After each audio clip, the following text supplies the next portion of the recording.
بسم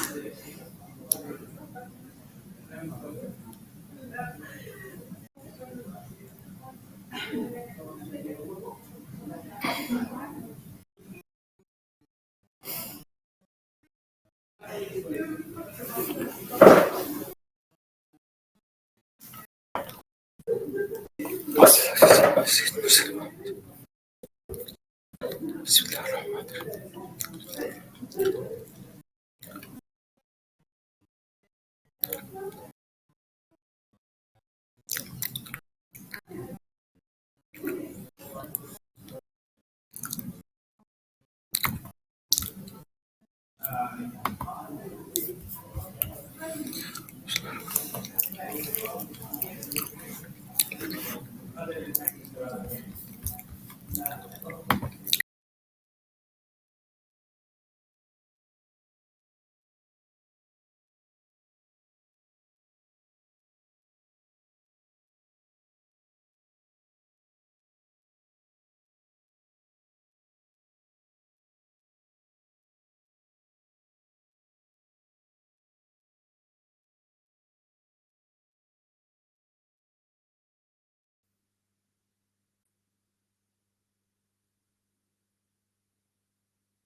Okay, so we will start the session, and this is being recorded. And I'm Wael Al-Dilaimi from University of California, San Diego, and organizing this session about education and ethics in the Arab world. So if you can put the first slide, okay. Going back. So this is the line of speakers. Dr. Karam had a last-minute emergency, so he's not joining. I'm going to cover some of his material.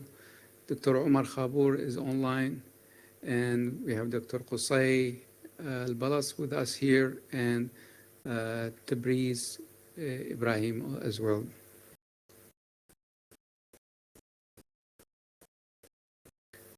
So I'm going to talk about the responsible conduct of research in Jordan and the MENA region. Dr. Omar is going to talk about the establishment of the first biomedical ethics master program in MENA. Qusay Al-Balas talk about serving Muslim community by bridging the gap between religion and science. And Tabriz is going to talk about Islamic bioethics and patient law. We're going to each present, and then we're going to have a panel if there is a need for a panel, so we can have a discussion among us.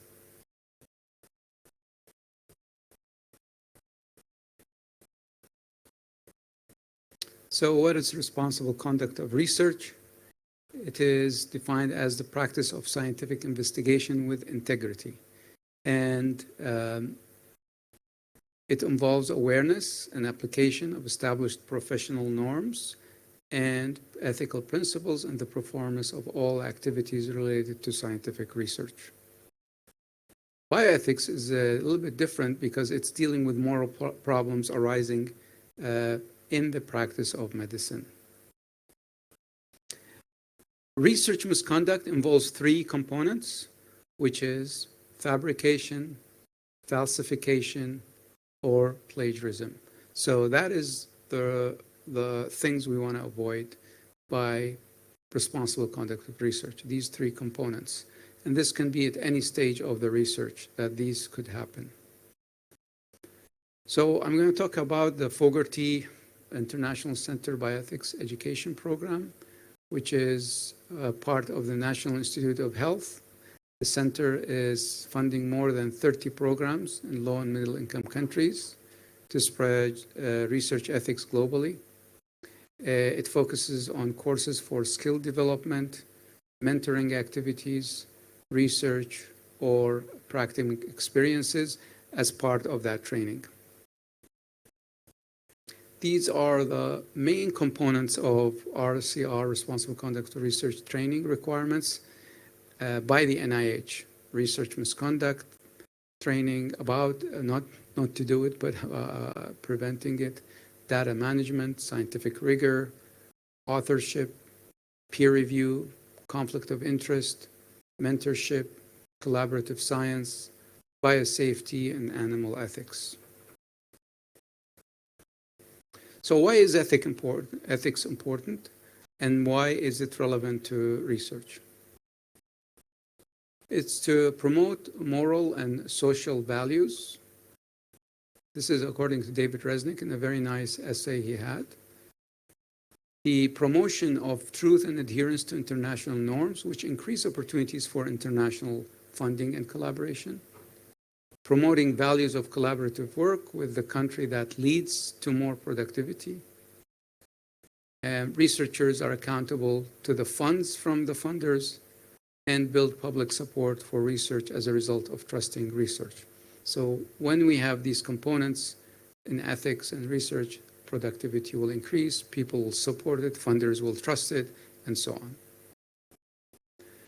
Again, these are some of the examples of the ethics that will lead to this productivity. You can see all of these are missing from most of research.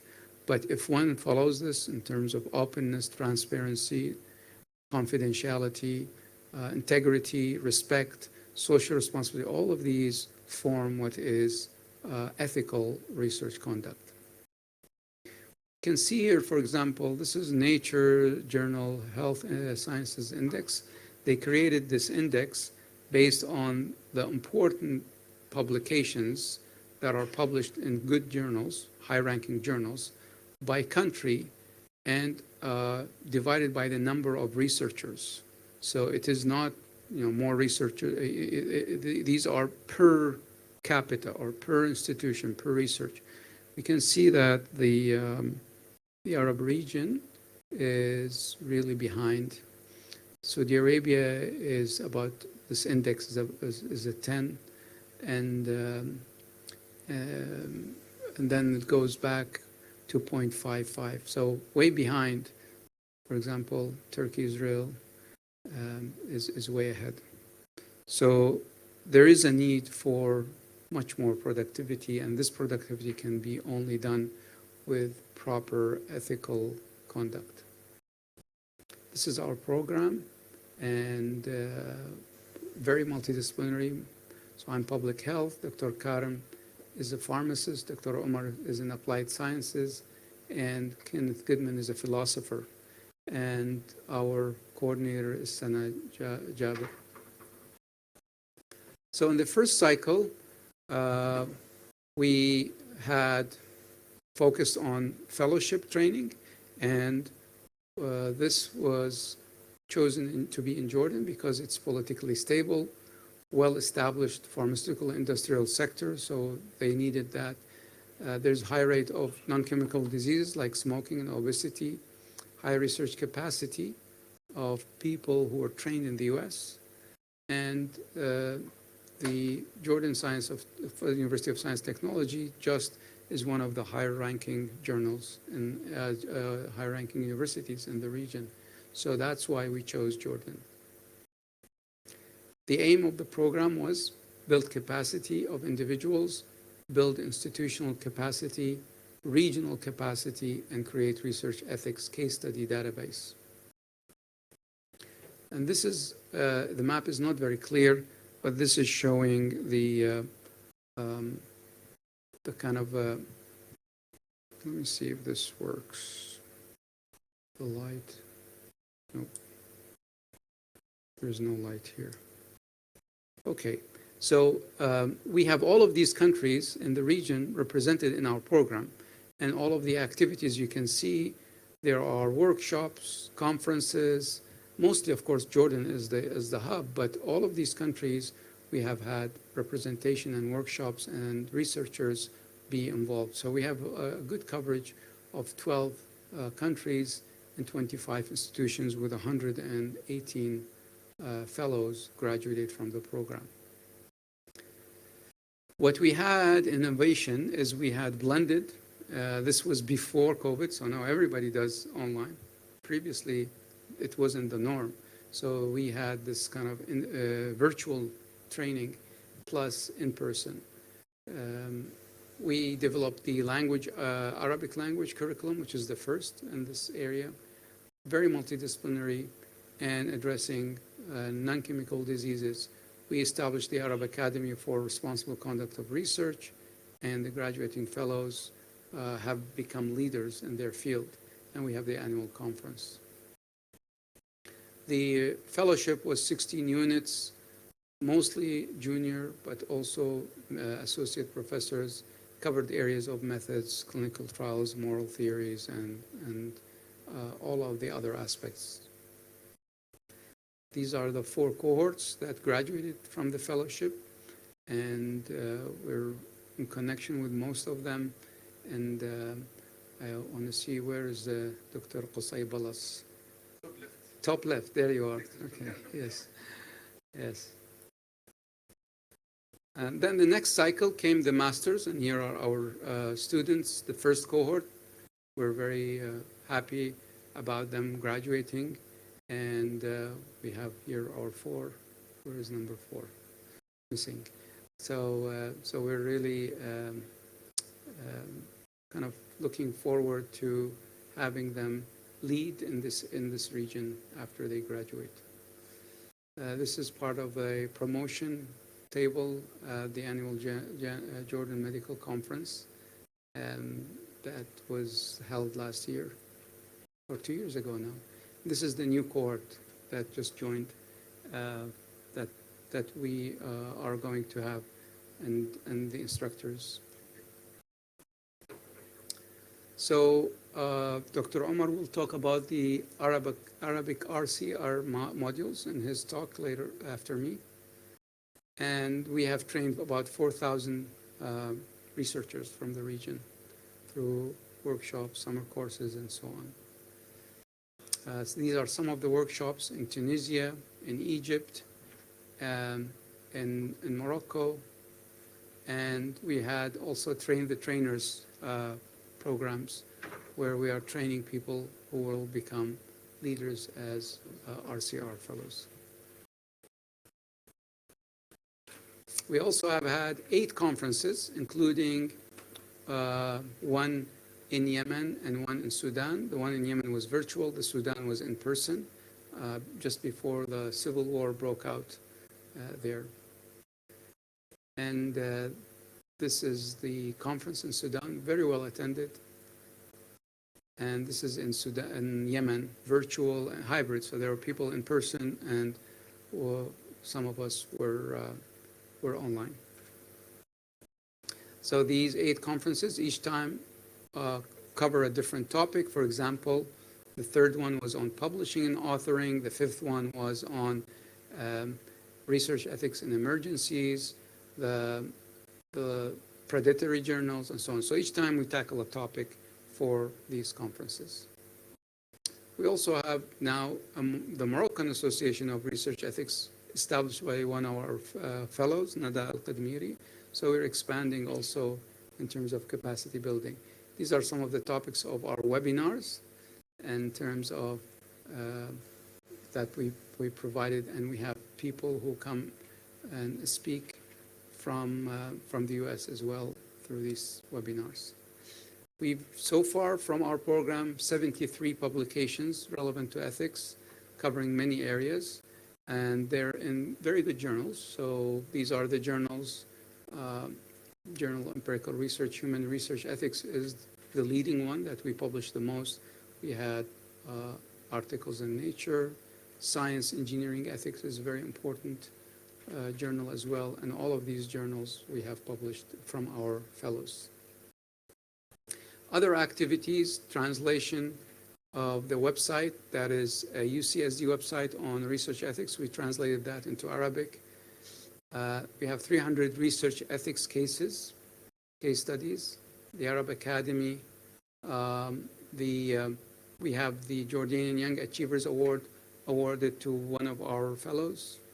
Distinguished Arab Research Award by the Association of Arab Universities given to Dr. Karim, as well as Jordan Science Star to Dr. Karim, and supporting other ethics programs in the region.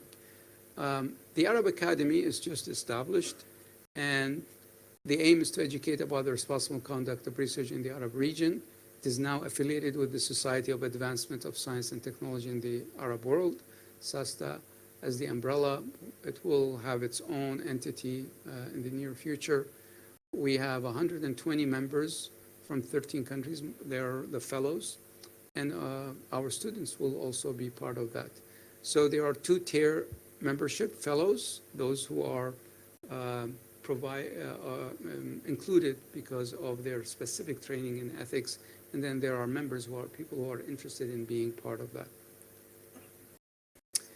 One of the things we also achieved and focused is the gender equity, so a high percentage of female faculty from our fellows, as well as the master's students, 87% are females.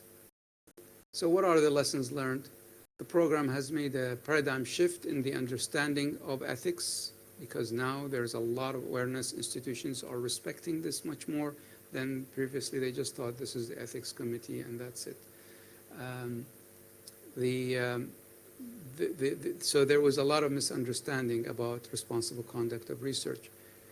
The institutional leadership have a major influence. If we have a good leader who is supportive, we have a good year. If we have a leader that is not supportive, we have not a good year. So unfortunately, in academia, in our region, the leader has a lot of say. In many other places around the world, in the US, you're academic, you can do whatever you want, basically. As long as you bring the resources, you can do it. So that's not the case. We have a good retention of alumni. Most of them are active, 90%, but the most active are those who are involved in our activities in webinars and presentations. So what are the future needs? The financial support is still limited, so we're always trying to get more funding for these activities within the universities. The IRB memberships in the region are still not based on training qualifications, and they're assigned based on other reasons for each university. The sustainability of a regional network through the academy is what we want to do next. Political stability, of course, is important. That's why we are lucky that we are based in Jordan. Otherwise, in other countries, all of the instability would have undermined the effort. And the next part is we're trying to establish a job market for our graduates. So that's why we are here, so that people will know about the program. Our trainees talk to people about their interest and raise awareness about the need for this. So I think that's it. Yes, and we can delay any discussion maybe later on and just kind of have a closed discussion. I think next is Dr. Omar. He's online. So.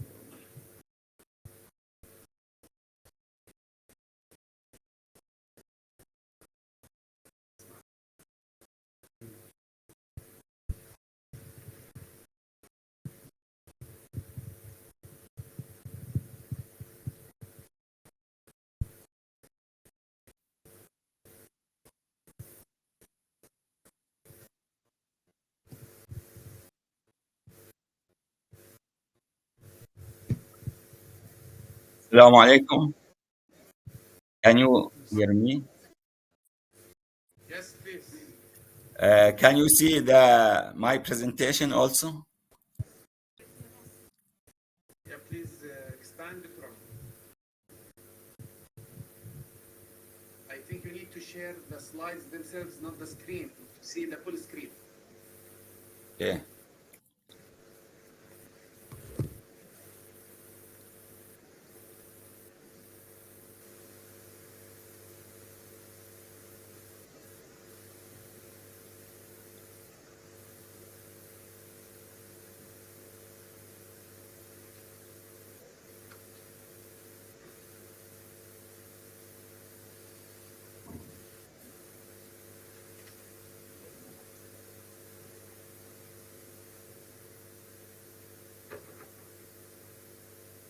So is it now okay? Can you see the slides? But not in the full version, but it's okay. Okay. In the beginning, I would like to thank Dr.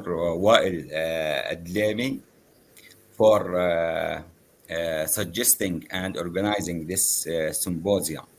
And also, I would like to thank my colleagues and the attendees. So my presentation is going to be about establishments of the first biomedical ethics master program in the MENA region. So the first program in the MENA region was established at Jordan University of Science and Technology in 2021. The program was established in the Faculty of Pharmacy in the Department of Clinical Pharmacy. The program is the first program in Jordan and MENA region. Dr. Omar, Yes. can I interrupt you? I think you need, they told me, the technical people here, you need to remove the full screen mode just so we can see when you transfer the slides. Okay. Okay, yeah, now it's working. Thank you. Now it's okay? Yes, it's working. Thanks. Okay. So the program is multidisciplinary. Students from with background in medicine, in dentistry, in pharmacy, in nursing, applied medical sciences, and biology, they can apply and get admitted in the program.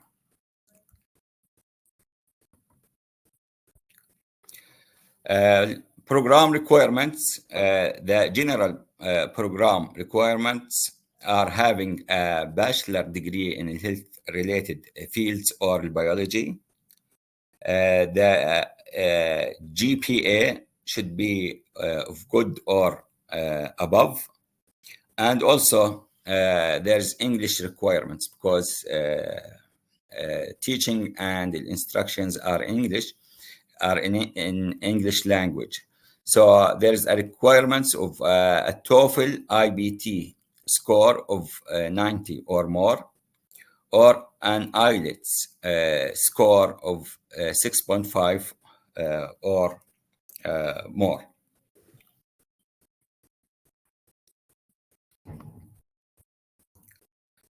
The curriculum of the master program contains both compulsory courses and elective courses. Okay. The compulsory courses are shown here.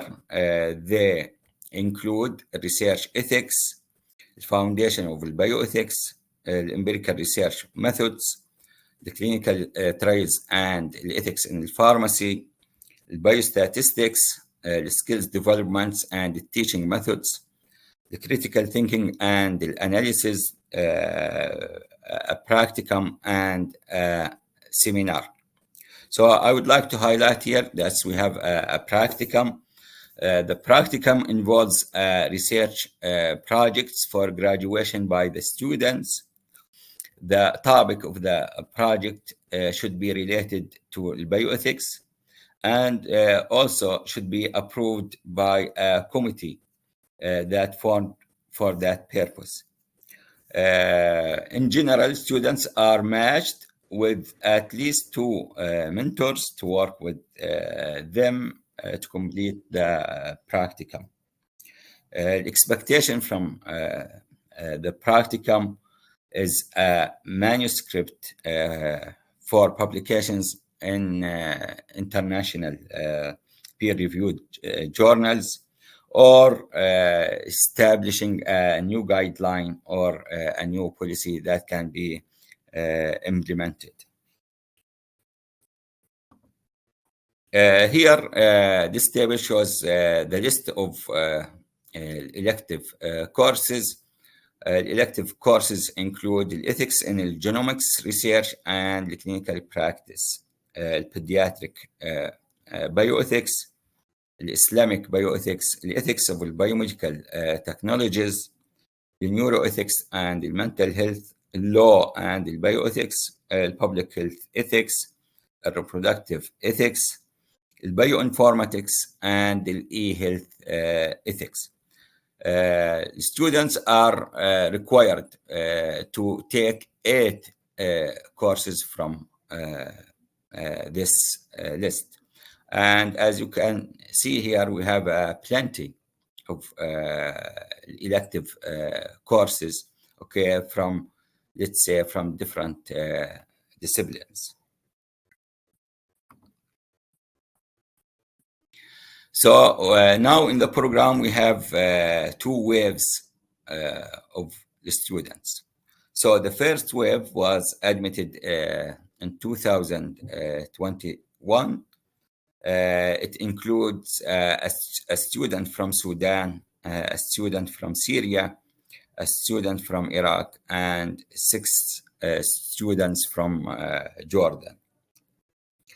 The second wave was admitted in 2023, and it includes a student from Sudan, 2 students from Syria, 1 student from Egypt, 2 students from Palestine, and 8 students from Jordan.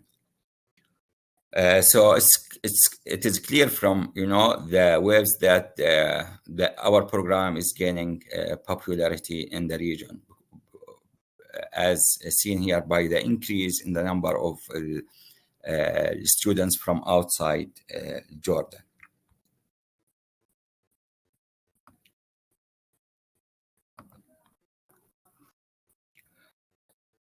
This table shows the students' background. Okay, so we have 1 student with a background in biotechnology. We have 7 students with a background in pharmacy sciences. We have 15 students with a degree, Doctor of Pharmacy degree, and 1 student with a background in medicine. Here, as you can see, the majority of the students are from pharmacy background. And this is expected because, the program is offered by the Faculty of Pharmacy in the Department of Clinical Pharmacy. So the program is more attractive, let's say, to pharmacy students than other disciplines.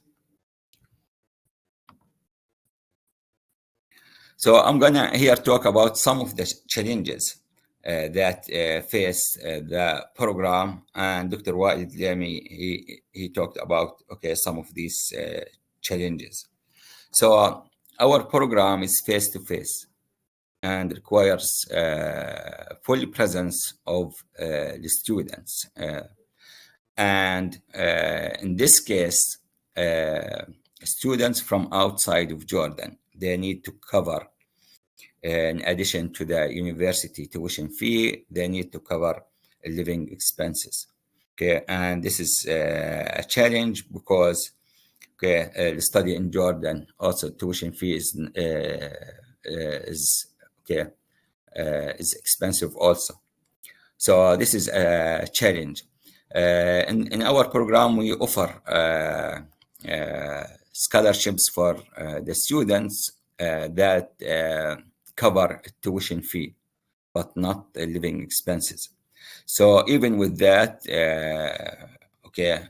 we noticed that for most of the students from outside of Jordan, that covering living expenses is or remains a challenge.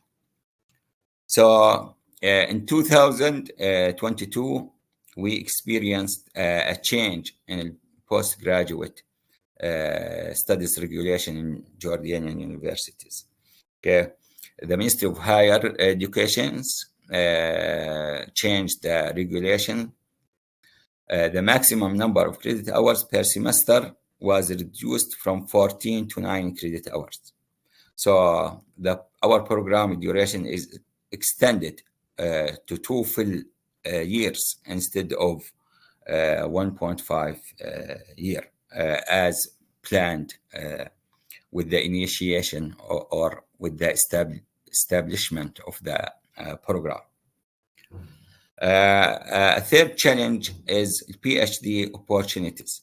So globally, PhD programs in bioethics are limited and highly competitive and costly because we don't have a PhD program in the region. So the students who graduated from our program, and if they want to continue in bioethics and do PhD, they need to go overseas, okay, to accomplish this goal. And so they will face, we expected that they will face, okay, this challenge. And career development. So Dr. Wael Zlami, he talked about career development. So bioethics specialty is new in the region.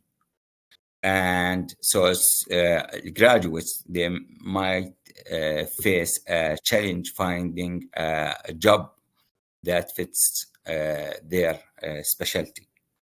Okay, so we need to increase the awareness about bioethics, the importance of bioethics, and the importance of this specialty in the region.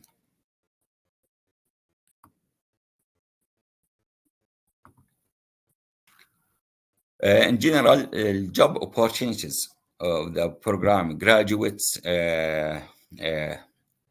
include providing consultations in healthcare institutes, provide consultations for pharmaceutical and biotechnology companies. They can teach in academic institutions. Also, they can serve as members in the institutional review boards and as members in the Food and Drug administrations. And also, they can work in the clinical research organizations.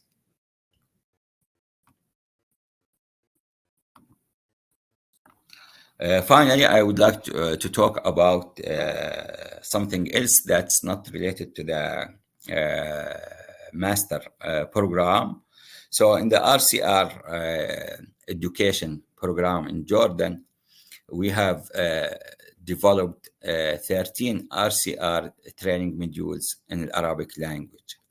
So the 13 training modules include protection of human subjects in research studies, authorship ethics, mentorship, ethical issues in stem cell research, ethics of the clinical trials, ethics in animal research, research misconduct, research collaboration, informed consent, research data management, conflict of interest, predatory publishers and how to avoid them, citation methods, and citation ethics.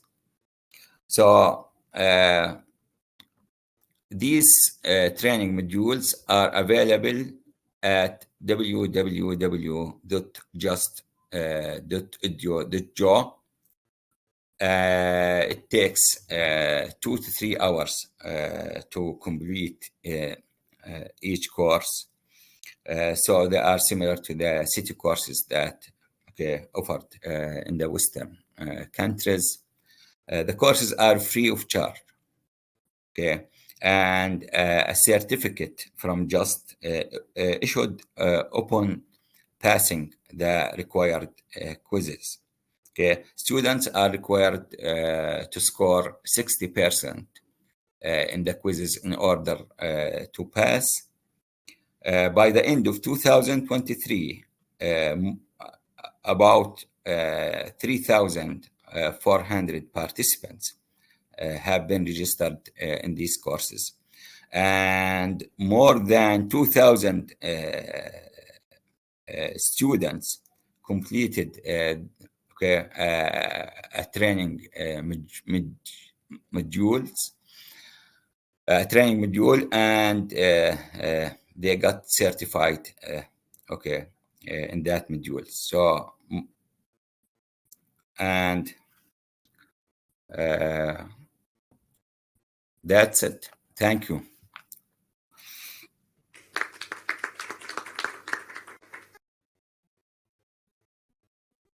You have Dr. Qusay. Okay, thank you, Dr. Wael.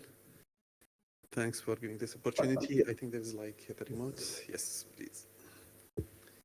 Yeah, thank you for your attending. Also, my talk actually will be about my experience and my journey that I took upon myself. So to be one of the people who can bridge between the science and the religion. My background is a pharmacy, graduate 2000, and I have master degrees in pharmacy and PhD from the UK, pharmaceutical sciences, drug design, and the methods for designing drugs, softwares, and these things. And then by 2014, I was appointed at my university as a research center, pharmaceutical research center at King Abdullah University Hospital. And from that time, I was in charge with many things related not to the analytical section of this center, but also for supervising or at least managing clinical trials that are based in King Abdullah University Hospital. So this triggered me actually about human subject protection, how we can protect the human subjects within the research. So at that time, at the end of 2016, 2 years, the term for the presidency of this program, I found myself that I need more and more training. So I have experience from this 2 years working, but also I need some more and more training on this one. So that was the trigger of my actually journey. I will talk just briefly about, for the non-Muslim audience, they should know about Islam. It's a monotheistic religion. It's appeared in the Arab Peninsula 1,400 years and more by now.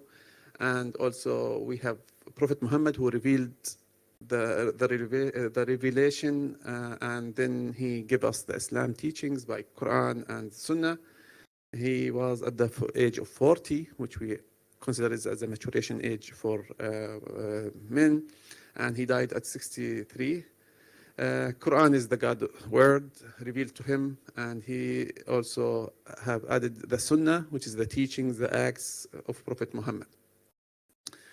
And one of the most important things that non-Muslims should know is that our religions is accepting all other religions. We have a God, one God, who is Allah, and we believe in the something that in the al-ghaib, we call them. We don't know about them, which is the angels, and also we accept the correct books that given by the Torah and the Bible, and there is all the messengers. We have no distinguish between all the messengers, and in Islam you should believe in all the messengers. 25 mentioned, and also there is many. This actually, what happened after that, after Islam is coming, and I think Dr. Magali said that we have contemporary issues that appeared, especially from the time of the 80s. And what happens, like, we have many, many ethical issues that we are faced as a Muslim. Quarter of the population on the earth are Muslims, and we need to find a solution with these bioethical issues that are arising. Who can help us in this issue? Only the religious scholars, but they don't have any scientific knowledge about these technologies. These are very detailed technologies, and we see this morning they're talking about genetics issues. And who knows about these genetics and genes? I will take one case today about talking about this issue. About cryonics, and I have this afternoon lecture about cryonics in Islam and how we can deal with this issue. Although it appears from the first impression as a science fiction, but we need to talk about this. And also about polygenetic testing. Can we do tests just before pregnancy or after fertilization and to see the traits that we have in humans that are not related to disease or just other traits? Can we see them and see our child will be beautiful child or not, and we can abort him or something like this? Also, 3 parents baby, Lay syndrome. Also, this is one of the hottest issues we have here. I will talk about it because it has some specialty to the Jordanian people. And also we have to talk about smart, for example, materials for design for regenerative medicine, because the regenerative medicine is the front door for the cryonics that we are expecting to have in the future. And also about transplantation, organ transplantation from other human sources like pigs. And now we have heart and kidney taken from, and I think in China recently they grown liver from pigs. Okay. Now in Quran actually, and we have that wisdom is in parallel with the philosophy in a way or another. So if you're given the wisdom, so you are giving a big things from your God. And we know philosophy has many parts and many subsections. One of the most important things we are talking about is ethics and applied ethics. And then we concentrate on the toolbox of this philosophy, which is the logic. And one of the most important things we are teaching our students is using the logic and the philosophy. And one of the myself actually interested in reading a lot about logic, how we can handle issues when we discuss these issues.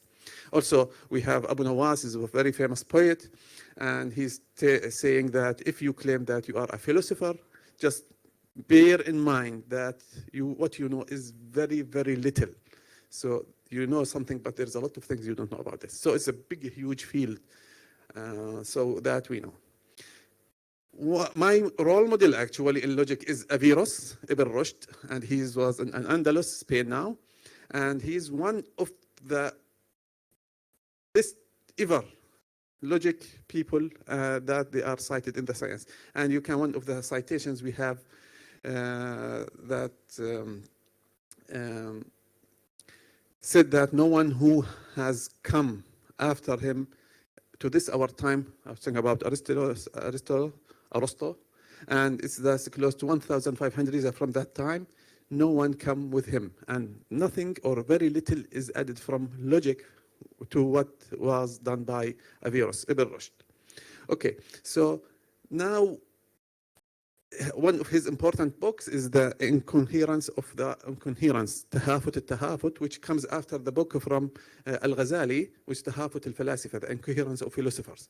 And that time there is like between a lot of kind of arguments, healthy arguments between Ibn Sina and Al-Ghazali about this issue. And this book comes because, you know, Ibn Rushd, Averroes didn't at the same time. He, after his death of Al-Ghazali, he came maybe around 50 years or something like this. And there is another book. Okay, so why logic came, and we need to insist that Islam supports logic. And the logic came actually to the Islamic culture or the Islamic civilization after maybe 20 to 30 years of the death of Prophet Muhammad, because now new issues started to be happening, and there is no direct text in Quran or Sunnah talking about these things. And we have the role model of Ilm al-Kalam, which is maybe the science of discourse, is Al-Imam al-Shafi'i. He's the first one. He's genius in Arabic language. Also, he is a scientist in Ilm al-Kalam. And there is at that time appeared many schools, like the school of Al-Ra'i, the opinions. And it was in Iraq. Normally it's adopted by the Hanafi school. And this happens because the time we have one of the rifts in the Islamic political systems, which is the appearance of Sunni Shi'i supporting, and there is many hadiths comes, and it's difficult at that time to have some kind of because distance between Iraq and Mecca and Medina, and so we need to check these hadith if it's correct or not. Until that time, Abu Hanifa, he's one of the prominent scholars about talking about taking opinions, arguments, discussion between his students, his colleagues, discussing each issues, and most of the issues at that time discussed is like beyond the events that is happening at that time. So also the appearance of Al-Mu'tazila, and they have only believe in logic. They are not too much dependent on revelations. So they discuss everything from a scientific point of view. So Ilm al-Kalam and al-Shafi'is appeared just to respond to these issues from logical point of view. And also Madras al-Hadith, the school of al-Hadith, which is the Sunnah, and it's by the Maliki. school, and they are only not only, but mainly they are dependent on al-hadith and the if the hadith sahih or not.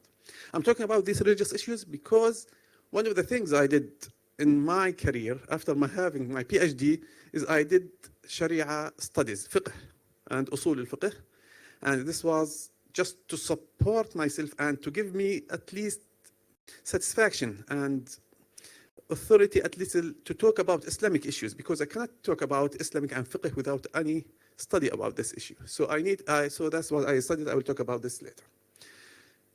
Now, our heritage, which is, I am just always insist on this. I am very happy to be here in Qatar. And what's happening here in Qatar is like one of the most important things to happen, especially this conference.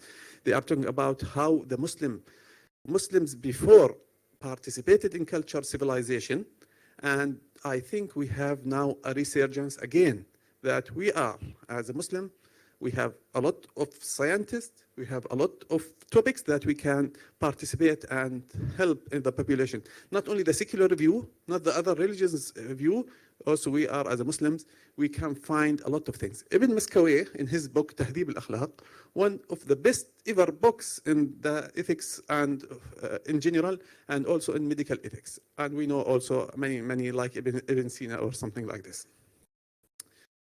Now, as we said, that most of the bioethics nowadays stemmed from secular point of view. And also we are, as a religious communities, normally we do not accept this secular point of view. We have our vision about it. So, and we need to see if there is any connection between those, between the bioethics and religion. And also we challenge the presence of God, because the secular point, they are not saying that there is no gods or something like this. So we also relate to the Ibn Tufail story, which is Hayy bin Yaqdan. And this story is talking about child just born, and he is lost in the island, separate island. There is no humans, and he was taken by deer, and he was taking milk from them. And then he raised up, and every time he's asking where I am, why I am here. And at the end of this story, he discovered there is a God, and he needs his help every time without the interference of the any external interferences talking about it. And this is one comes from the hadith. The Prophet Muhammad says that يولد الإنسان على الفطرة فأباه يهودانه أو يمجسانه أو ينصرانه. So normally the human born is his like native nature, and he will become Muslims because he will seek a God. And we know also the story of our Prophet Ibrahim about أولم تؤمن قال بلى ولكن ليطمئن قلبي. So I will discuss this also in the cryogenic lecture today, about how you can convince yourself with Islam and Muslim, or at least a religion. I am very happy to be here.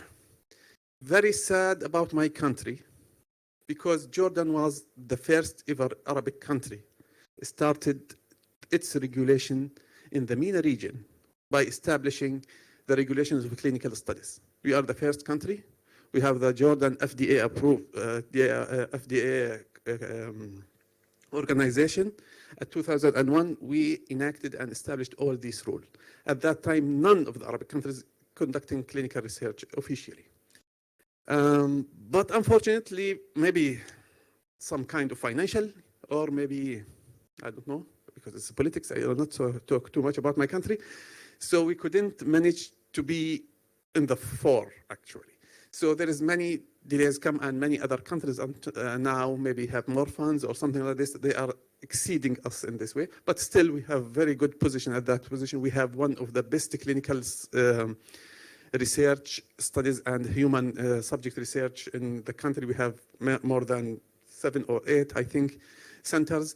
One of them is in Jordan University of Science and Technology, King Abdullah University Hospital, which is a university hospital.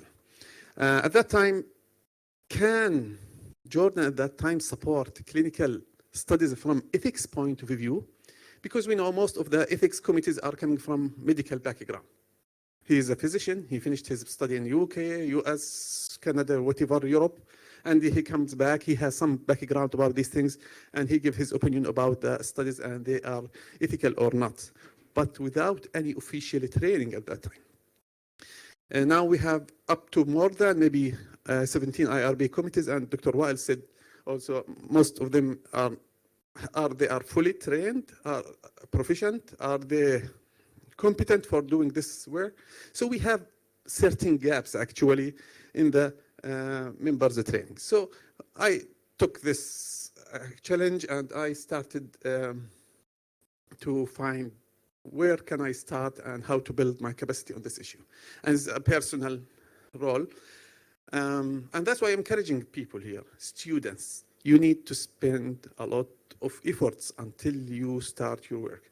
It is a tedious way, long way, but you have to start it, otherwise you will be still behind. Now, most of the IRB's committees are medical background, physicians, pharmacists, nurses, well respected. Always the medical people who are the physicians, I'm not against them, but they are just only taking the presidency of this. Never be an IRB committee in Jordan, he is only a physician. I don't know why, but still, we can change this. Now, their experience only gained in their studies outside, as I said. Now, most of these are coming from this category. What about other sources of training? And that's why the Responsible Conduct of Research program came to Jordan. As Dr. Wael is politically stable, there is, many people who have trained, or at least they have medical background about this issue. So the environment is healthy in the Arabic world to be started in Jordan, and which is, I think, the first program in the MENA region for this issue. So the online training actually started, such as CT certificates. Maybe you can take them and improve your ethics issues, but not necessarily to the level of IRB committees. Professional training, limited number of the IRBs actually. So there is a gap. So how we can fill this gap? Especially we are dealing with Muslim community, Muslim people. Ethical issues discussed related to us as Muslims. Some issues we can accept them, some we don't actually. So can we take the fatwa from Imam of the masjid? Maybe he's not scientist, maybe he is not well educated about this issue. So what's the source? Now we have Dar al-Ifta in each country. I think in the Muslim countries we have Dar al-Ifta. But go to the Dar al-Ifta, you will find a lot of things they have no decision about them. So how we can help those people to reach this decision? How to deal with these contemporary issues? For example, the Lay syndrome. Why I'm saying the Lay syndrome, which is the three parents baby syndrome, why I'm talking about it as a special case to Jordan. Jordan is 90% Muslim Sunni population, and we have 10% Christians. The first ever couple did the three parents baby, the first experiment in the world done on a Jordanian couple. And it was at that time, 2016, I remember it's illegal to be done even in the US, this experiment. So the medical staff took the parents and they went to Mexico and they performed this operation. Now, we don't know anything about those people, the parents. Are they Muslims or not? But there is probability in 90% to be Muslims. So did they consulted anybody? Did they consulted imams, Dar Fatwa? Until now, this issue in the International Fiqh Academy in Jeddah, there is no decision taken yet. Because what happens, the problem with the Lay syndrome is the mitochondria of the mom and the egg of the mom is not working, defected, and we have defected children, and normally they die after a short period. Now, what we can do, so we need to borrow a mitochondria from another mother. But normally, the mitochondria, it has 37 genes. And the human genome is 20,000 genes. So can I ask one of the scholars, religious scholars, can we take this mitochondria for this mom? There is operations about it. The technology is complicated, but this is the basic idea. Can we borrow 20 genes from a mom, which is not too much affecting the genomics about in front of 20,000? And are these 20 genes related to shape, for example, or whatever? it's a very difficult issue. Until now, there is no resolution about it, actually. But they did it, Jordanians. We don't know exactly, actually, who are they and what was their religion or why they did this, or maybe they find it's okay. And we need to insist that here that the fatwa in Islam is legally not binding. Yeah. So you can have a fatwa, you says you cannot do this, but you can do it and you will not be punished by the law or something. Maybe this is related to the God and to your religion. So the lay syndrome is one of the issues, and we have a special thing because it's a Jordanian. So I will try and see these issues coming and find myself, actually, I have to do some work. 2016, the summer, I applied for the grant from the US. It's called Western Institution Review Board, which is the largest IRB committee in the US. It's a private company. Yeah, so we now have this training for 2 months. Then, with the responsible conduct of research, we have also a training for 1 year fellowship. And then also we have this will struggle me to expand my training as a nucleus for my work. So what I did then, I did a master degree in global bioethics with Mexico University in Anahuac University. And also this is because I don't have too much knowledge in the philosophical point of view. So I need to expand my knowledge in philosophy because we need to discuss something. You have argument, logic, philosophy. Then I did a bachelor degree in Islamic jurisprudence, fiqh and usul al-fiqh, just also from religious point of view. So I can bridge now the gap between the Islam and the religion. And in general, they have a global versus traditional religious holistic vision. I need to gap this. Also, by this, I did participated after this, my knowledge also I can gain, also give at that time. So we have many international conferences. We have a teaching foundation in bioethics and Islamic bioethics, and Dr. Wael will talk about this. We have conferences participation. Most of the conferences mentioned we participate in, and also many lecture series I did related to the Islam and science. This is some of these publications. Actually, I have, and just I will not go on this in details of these slides, but I will show you, for example, one of the cases, how we can make decision. We go, for example, to see this issue, for example, Lay syndrome.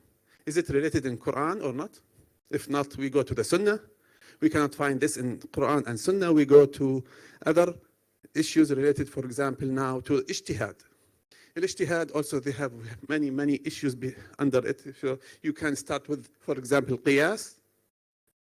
If it's not working, you go to ijma'. If not, istihsan, maslaha, sadd al-ra'i', al-'urf. And all of these issues in many, many details. There is a lot of things to talk about it. So there is decision trees we established, and then you can take a decision. And sometimes you don't have definitive answer because the science is not giving you the answer until now.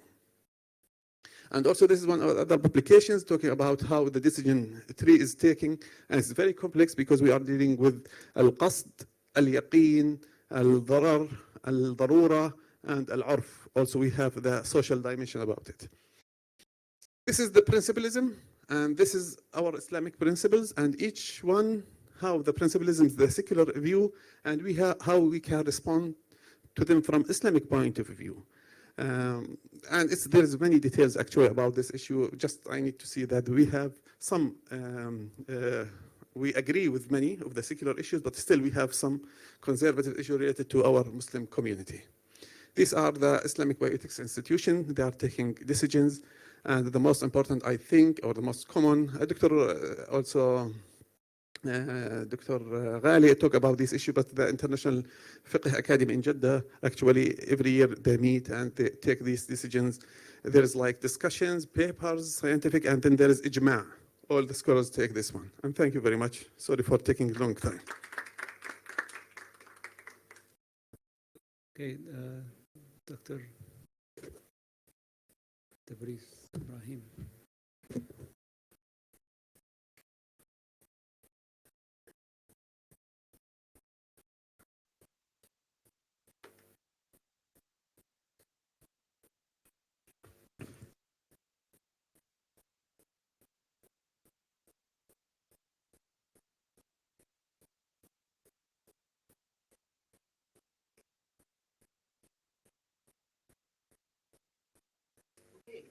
Thanks for having me. Okay. Good morning. Hi, I'm Tabrez Ibrahim. Thanks for having me. I'm at Lewis and Clark Law School in Portland, Oregon in the U.S., and it's been great to be part of the team here.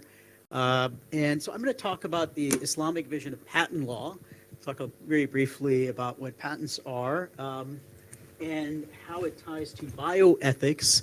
So I'm one of the few, I guess, law people here, so this is maybe different. So what on earth is this have to do with law and legal theory and legal practice? So I'm going to go through this briefly just so we can keep some time for Q&A.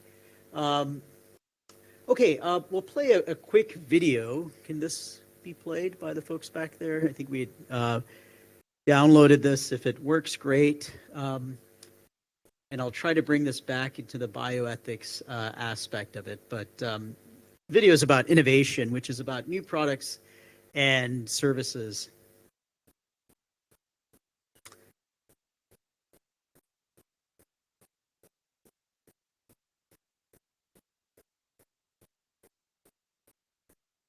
And generally, when we're talking about innovation, new products and services, it has to do with things developed, such as by science, by technology, health-related sort of products and services that come about by those areas.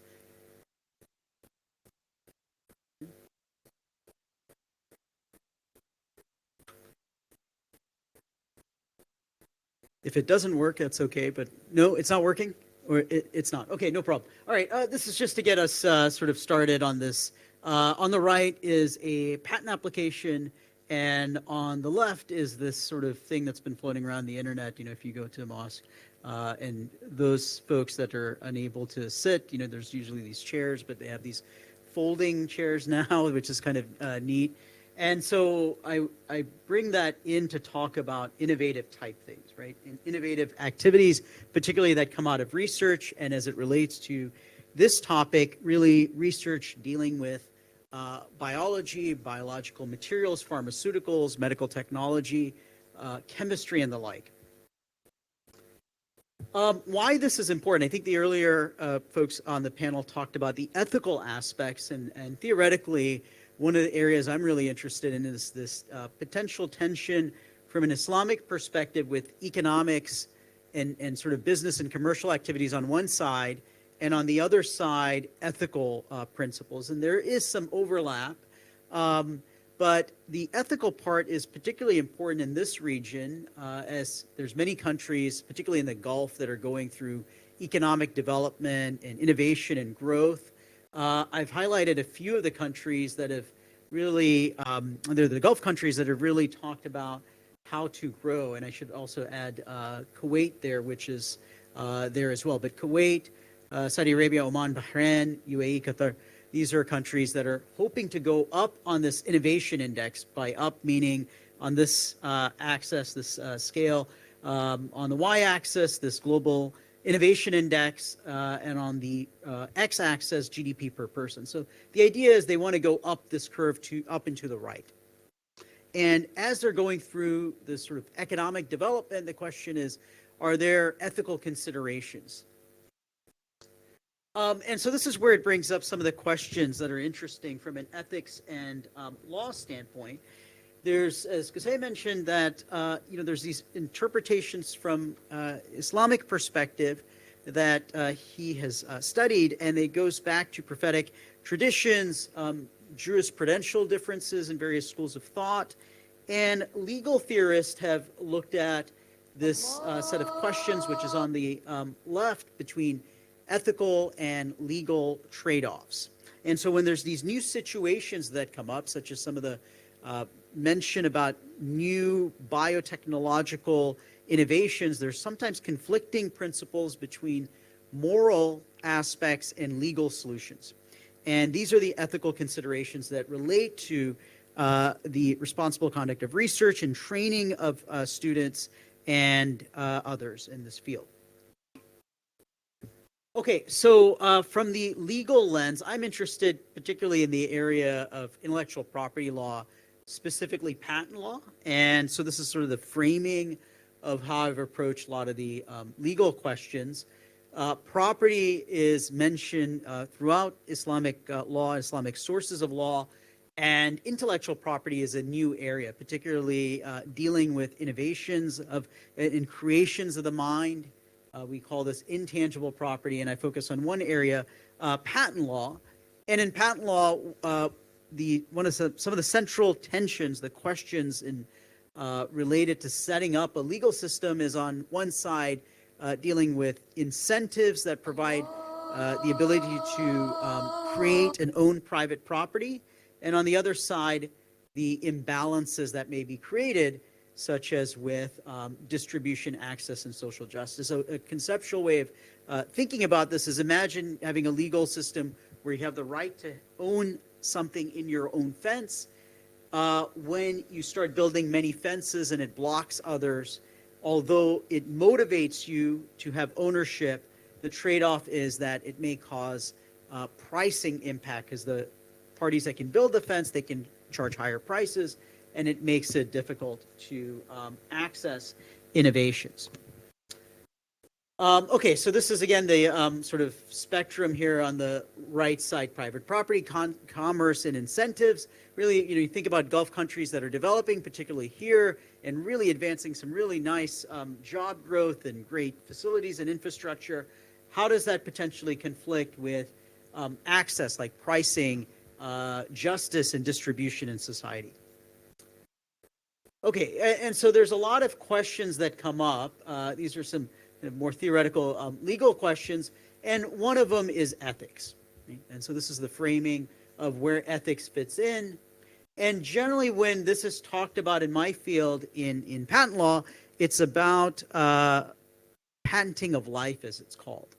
And that deals with these sort of new innovative areas, such as where the applications are with stem cells, genetic engineering, CRISPR, these sort of technologies. And in patent law, through this international agreement, we have an exception or a floor that excludes from the patent system what is called ordre public, or a morality exclusion, that a country can say we would prohibit patenting based on our morality provisions. In U.S. patent law, there is no morality provision, but in many other countries there is such a provision, and so countries that are part of these international agreements, such as in TRIPS, can exclude from the patent system what may violate their conception of morality.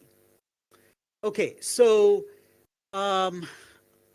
there's two sort of central debates on how we think about the law should be that relates to bioethics, and I've highlighted them here. One is we want in society to have some sort of progress, particularly through new products and services that are innovative, that improve life.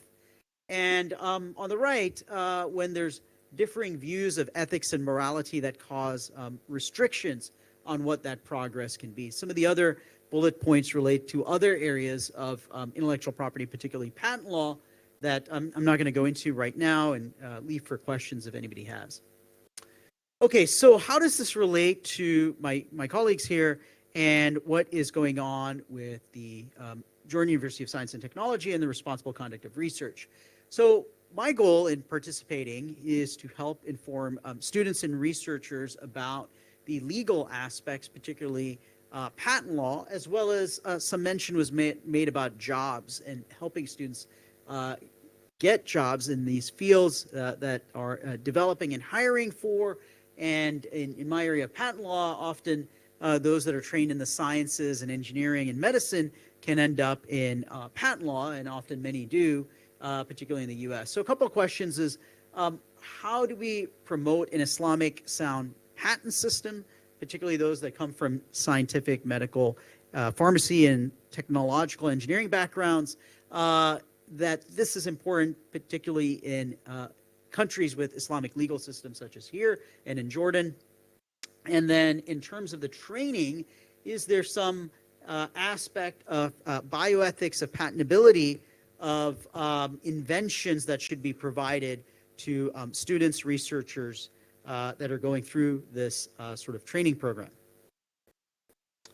And so I've been giving some talks with Jordan University of Science and Technology, and it's really interesting because there's some overlap and questions that intersect between bioethics and patent law. So a few questions deal with some patent law principles, ethical grounds, and how we think about setting up a patent legal system or modifying one in Islamic legal systems. So some good questions here to investigate and collaborate on. I'm talking at a very high level, so I'm going to just sort of wrap up here and leave enough time. This is just more of an overview, and I'm happy to take questions. I'm sure my colleagues are as well. And my email is there if you have any questions. Feel free to email me. You compensated what I wasted.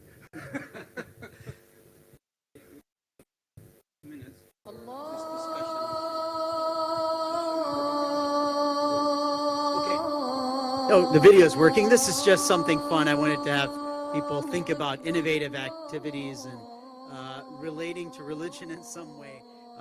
This is less complex than some of the biomedical type research out there. So, you know, this is thinking about, well, should we consider providing or potentially applying for a patent on such an innovation? I just thought it was neat because I have not seen this in mosques that I go to, right? But maybe, yeah, it is.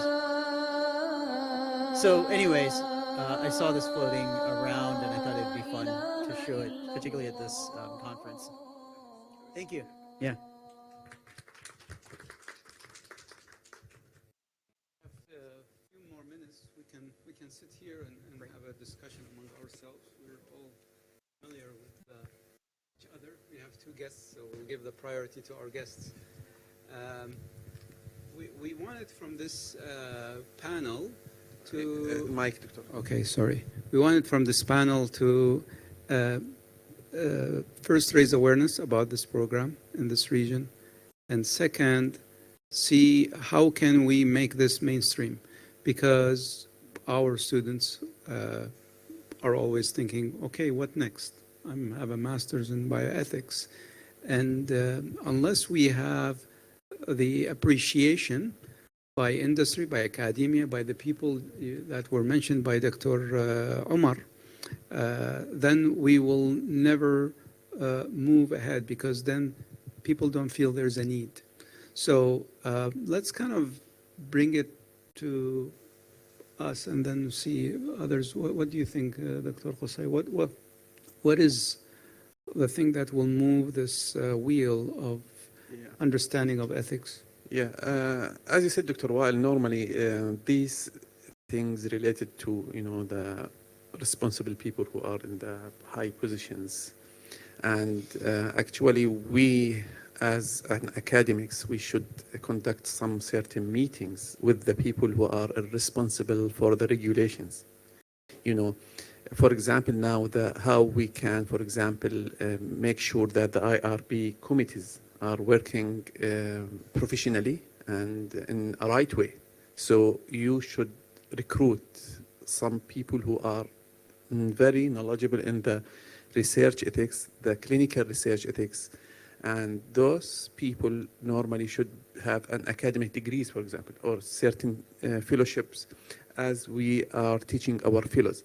So if we manage to enhance or encourage the people who are in charge of these organizations that science is advancing, and also this is an international necessity that you have accompanying IRB committees, and we are providing you with those people who are graduated from these programs, and they are highly competent, trained, and certified to do such position.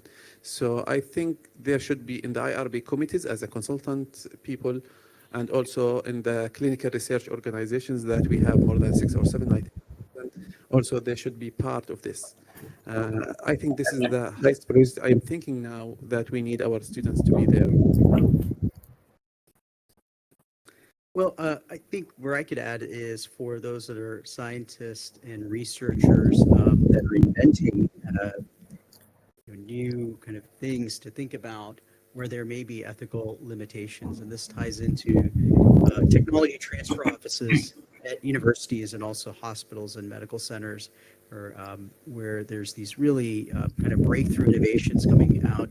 Would they qualify or fit within in Islamic legal systems? There are some restrictions here, particularly in Qatar and others, on patenting of life. So that's something to think about. I want to see if there's anybody else from the floor who wants to comment on this or have a question. Before we go to the next another question. Yes.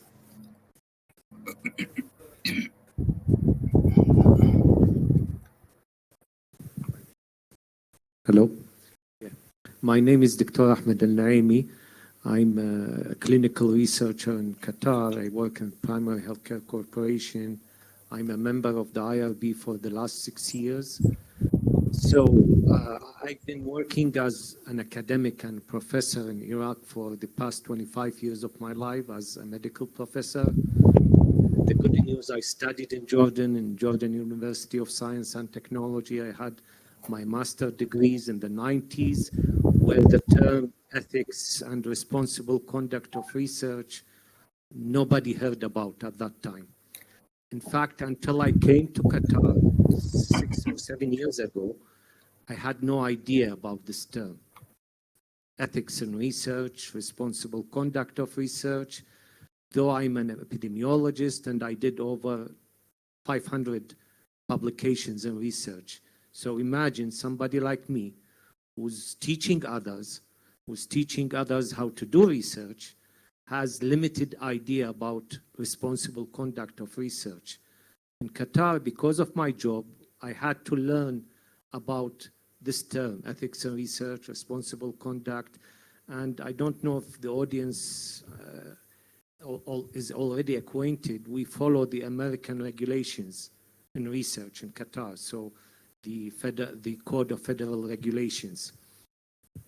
So my point here was, you did a lot in Jordan. You said that in 2003, you had this clinical research law or something. So yes, 2001. 2001. Yes. So this is now is legally binding in Jordan. I mean, nobody can do research if he doesn't have an approval from the IRB.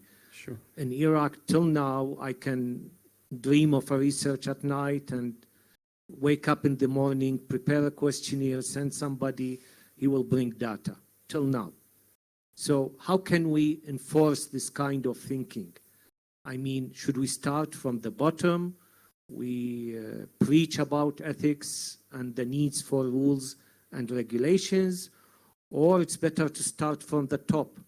Like in Jordan, 2001, they had this law or regulation, and then they had, so all the organizations had to comply with that. And that's why you have this gap in the IRB. Are they really competent? In fact, here in Qatar, we have this problem with the IRB.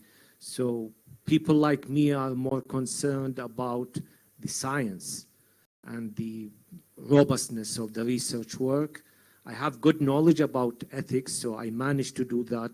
Others are more focused on the admin aspects, in which they say this line of regulation is achieved, that line of regulation is achieved, and he doesn't care whether this research is useful in the first place or not. So how can we achieve this balance? A country like Iraq, which is a big country, how can we start this? Should it start with people like me who knows about this and they have no, let's say, political power? Should we use others with political influence? How did you start that, at least in Jordan? Yeah, excellent question. And you know, if we can have the solution for this, definitely we can solve this problem. I felt, or I feel mostly that the most influential thing that would happen if somebody from outside comes and gives advice. That's unfortunately how it works here. مطربة الحي أو مغنية الحي لا تطرب. So you will keep on talking and nobody will listen to you. That's the thing. Even here in Qatar, I know that it was going into stages and many, it needed outside organizations who were, doing the Qatar Genome Project, saying, look, you have to get the ethics. This is really serious. And so that kind of triggered it. It was out of necessity. We're not going to collaborate with you unless you do this. So the same thing, the people who are in charge have to more or less be forced. They're not going to do it because, oh, this is the good thing to do. No, they're going to have to be forced. Like, you're not going to get any funding. You're not going to get any support for research. Your scientists are not going to be accepted. Your journals are not, unless you do X, Y, Z. Who's doing this? And for that to happen, there has to be also people on the ground, because the problem is, let's say you come and say, we have to do this and this and this. Okay, but who's going to do it? Nobody's interested in Iraq or there. What my experience in Jordan was, I was fortunate to come across two colleagues by chance, Dr. Karim and Dr. Omar. We were working on other topics on tobacco and so on. I got to meet them in a conference, and that's why conferences are really important for the younger. Yeah, and I met them and we chatted, and then I liked their attitude and their ethics, their training in the US, and their amazing productivity.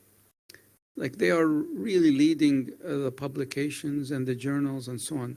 And so they kind of became clear candidates for collaboration. That's the most important thing from my perspective.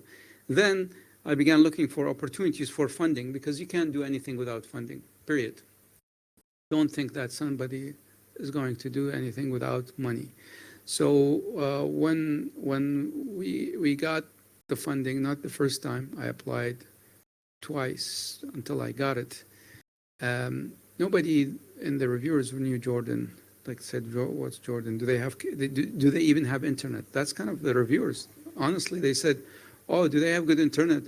You're proposing virtual. So it took a lot of effort to get over that hurdle.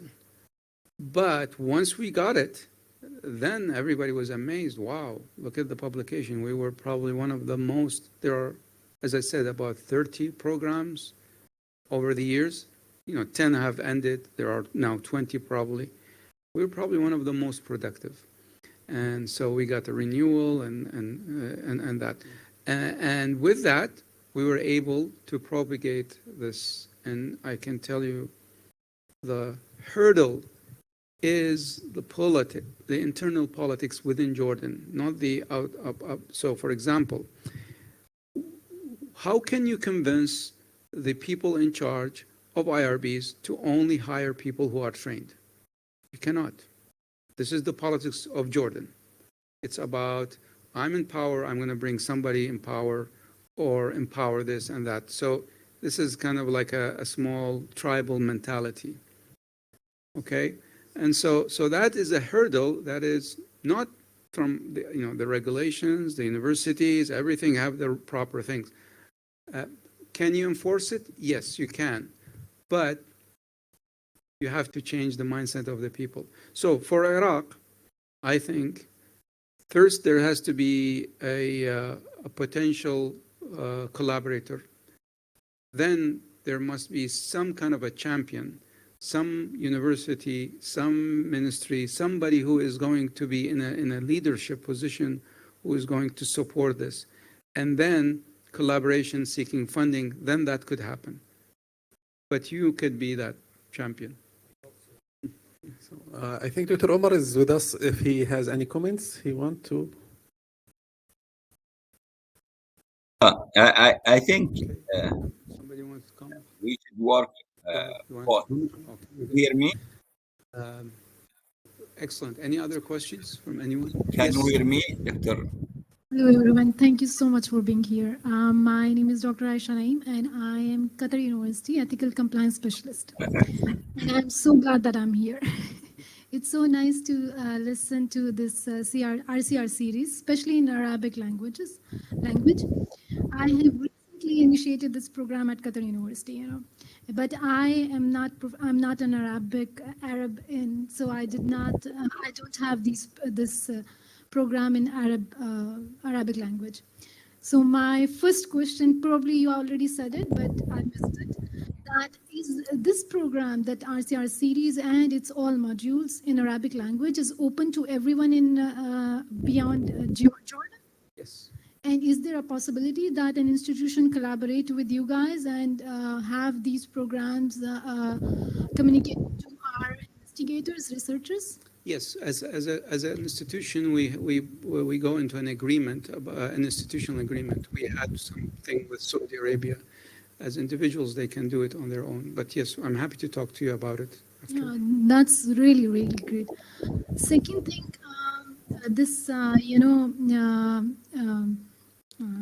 so this our bioethics education program that you have launched, do you think that there is a scope of such program in other countries? I mean, you know, Gulf, you already have this program. So your graduates will go in the market and probably, they will saturate the market very soon. Do you think that other Gulf countries should have this initiative in their universities locally, for example, Qatar University or HBKU, or maybe one in Saudi Arabia? Or do you think it will saturate the market very soon and the graduates or these graduates have the scope outside the Gulf? Excellent question. I think it's probably too early to start in the region for several reasons. One, there isn't that capacity for absorbing the graduates and still mentality and understanding. And second, we will know probably in 2-3 years of graduates, like if there's a real need and people are understanding, then we say, oh, we need another program.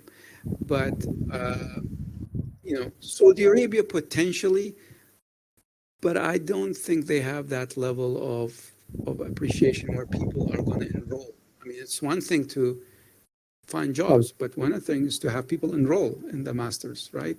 So my guess, if that was a master's program in the Gulf, you probably won't have a lot of people who are going to enroll. Yeah. I think, Dr. Wael, here at HBKU, they have a master degree in Islamic bioethics, and I consider this as a complementary, actually, to our program, because our not necessarily, there is some courses, elective courses in the Islamic bioethics, but we are mainly in the responsible conduct of research, so it covers actually a wide umbrella of research. And this program here in Qatar actually is specified for the Islamic bioethics issue, which also I think complementary and internationally encouraging, actually, that we have graduates from here, so we can have larger, even cultural umbrella that covers all these aspects. Yeah, I believe the Islamic bioethics program at HBKU have probably a bigger scope, I would say, that it's a more covering the Islamic philosophy beyond maybe science, Yes. That's in the different field of science. But here the focus is it's highly focused programs what you guys have launched. And it's highly appreciable that we have such efforts, especially in the language. There is a language barrier. People are more efficient when they are talking in their own language and when they're communicated in their own language. If you allow me for one more question, do you think that, for example, for now, in all the graduate research programs or all the research graduate curriculums, there are courses or modules for bioethics, right? Which show them what are the current regulations, and though they're very short, do you think currently they suffice such kind of education? Do you think that's enough rather than having the full-fledged standalone program? I mean, you mean the regulations? Yeah, I mean, so currently we have, I believe, the universities, all universities in graduate programs, they have research regulations or some kind of an ethic course. Yeah, ethics course. They have courses in all the graduate. Even at Qatar University, we have even at undergraduate levels. Yes. So do you think that's this standalone program that trains enough the graduates from these programs, that they can be an educated professional in IRB committee or an IBC committee or an ICOOC committee? Yes. For this question, soon I think I will submit a paper from Jordanian curriculum analysis. I did collected all the curricula from the Jordanian universities about the ethics courses they are taking for the undergraduate student. And I'm analyzing main things related to the content of these and for the lecturers who teach these. And I'm asking for those lecturers their CVs and if they are trained to teach these courses, actually. And it's in the final stages. I think I have one of my students working on it. And also we noticed that there is a gap, actually, to be honest, and it is not enough. And I noticed this even with my students when they are graduating, talking about these things. Maybe some doctor of pharmacy program may be better than the pharmacy graduates in this issue. They know more because they are exposed to the clinical experience of their last study. Yeah, but in general, we have this defect. And the most important thing also maybe could relate to Dr. Ahmed's question is we have a public ignorance about clinical studies. You know, when you go to the hospital like King Abdullah University Hospital in Erbil, and the doctor or the physician he has the IRB acceptance, and he has the consent form, but when you give it to the patient himself, the doctor says, read this one, please sign, or something like this. He will sign, and then he don't know about his rights. He don't know too much details. Maybe sometimes he cannot read, but he need to get, to be treated because there is a huge pressure on the health system. So this is the way that I am urging my students to be engaged in the public, to do lectures in common. They have some kind of initiatives that they should go to the public, should educate them. Yes, we're running out of time and the people are giving me signs. So thank you very much for attending. It's kind of quality rather than quantity. We have some good people here. And I would be happy to talk with both of you after, inshallah. So thank you very much. Thank you. Thank you.